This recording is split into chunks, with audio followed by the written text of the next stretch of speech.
लातूर शहर महानगरपालिकेत आज विरोधी पक्षनेता पदाची धुरा देवीदास काळे यांनी स्वीकारली। भारतीय जनता पार्टीच्या वतीने आयोजित या कार्यक्रमात कार्यदालनाचा अधिकृत स्वीकार करण्यात आला। या पदभार स्वीकृती सोहळ्यास प्रदेश उपाध्यक्ष अर्चना पाटील चाकूरकर, शहर जिल्हाध्यक्ष अजित पाटील कवेकर यांची प्रमुख उपस्थिती लाभली।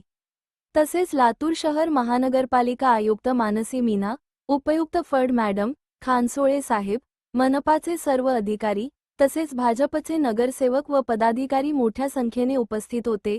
यावेळी उपस्थित सर्व मान्यवर, अधिकारी, नगरसेवक, सहकारी व कार्यकर्त्यांचे आभार व्यक्त करत देवीदास काळे यांनी आपल्या भावना व्यक्त केल्या। ही जबाबदारी जनतेच्या विश्वासाची आहे। लातूरच्या सर्वांगीण विकासासाठी आणि नागरिकांच्या प्रत्येक समस्येला ठामपणे आवाज देण्यासाठी मी सदैव कटिबद्ध राहीन, असे त्यांनी सांगितले। पुढे बोलताना त्यांनी जनतेच्या हक्कांसाठी आक्रमक व सजग भूमिका घेत लातूर शहराच्या विकासासाठी निष्ठेने कार्य करणार असून प्रत्येक नागरिकांच्या प्रश्नासाठी कायम लढत राहीन, अशी ग्वाही दिली।